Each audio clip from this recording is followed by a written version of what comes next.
morning, everybody. My name is Dan Proff. I, too, am a wonderful human being. I, too, have been gainfully employed. I graduated college. I have parents who raised me in a home. But rather than let you just kind of bask in my gentle decency for the next 4 or 5 minutes, I thought I'd actually talk about what afflicts Illinois and what the required remedies are to bring our state back from the precipice of economic collapse. So it begins with a question, or a very simple question, which is, do you think Mike Madigan is a moron? And there's some people who would think that. I mean, it's understandable, because as the 15 years I've been in this arena, you observe certain things, right? So you observe that during that time, we have increased state spending on public education, K through 12, by 32% in real terms, and yet test scores are stagnant and graduation rates are actually declining. And yet, what is the debate in Springfield? Should we put this much more money into the system, or this much more money? This is what Democrats and Republicans have argued about for the last 25 years, since the Illinois lottery was introduced to make our school funding concerns go away forever and ever. You would think that the highest unemployment rate in 25 years, a state that lost 175,000 private sector jobs in calendar year 2008 alone, you would think the last thing that anybody would propose doing is to raise taxes on work and investment, to increase the rapidity of the death spiral that we're in. That's the last thing you would do. And yet, that's what Quinn has done. And the only problem that Dan Hines has with Quinn's plan, his tax increases, is they're not big enough. I mean, Dan Hines will go all the way to rewriting the Constitution to increase taxes on work and investment. That doesn't seem to make sense, right?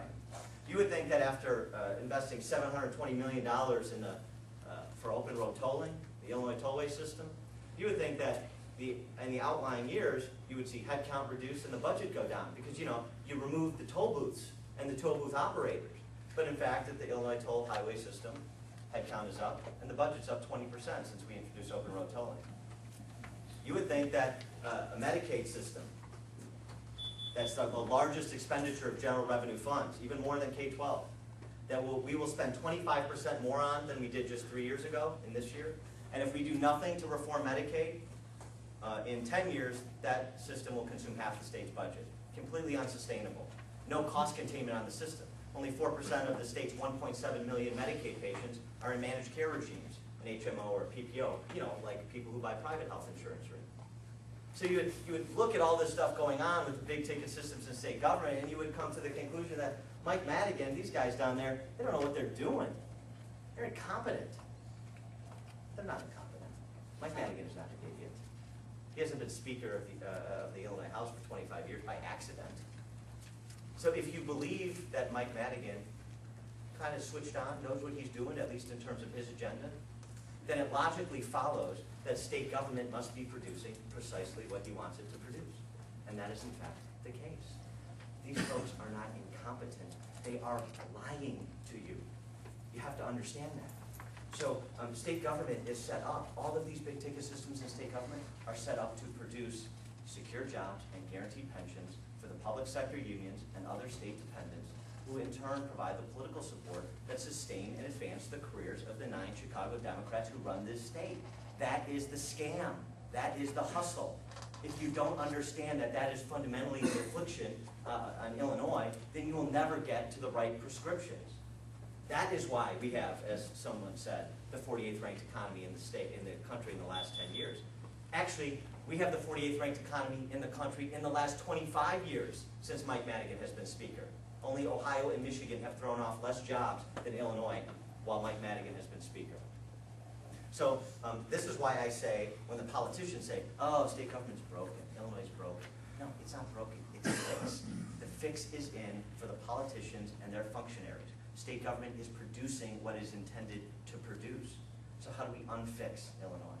Well, we don't do it with navel-gazing platitudes. We don't do it by saying, I'm for education, I'm for jobs, I've got a blue ribbon commission for that, and I'm going to forensic audit this. So what? You do it with policy choices that we make on these big ticket systems. So let's start with tax, spend, and borrow. I'm going to look at cutting taxes. I'm going to look at reducing spending. The time for looking is over. The time for system change is now. I have proposed cutting the state income tax 50%, cutting the corporate tax 50%, zeroing out the state estate tax, eliminating it. You know why grandma and grandpa don't retire in Illinois? It's not just because of the weather. It's because they want to leave the wealth they've accumulated over a lifetime to their loved ones, not to Mike Madigan. And we have a graduated state estate tax that goes up to 16%. It's punitive. That's why people flee to Florida and the Sun Belt or even Indiana. You have to reduce taxes. In order for Illinois to compete, it has to be a low-tax state, period. So the folks that are congratulating themselves for opposing the Quinn, Madigan, Hines tax increase proposals, big deal. Without those tax increase proposals, we have an economy that we all agree is circling the drain.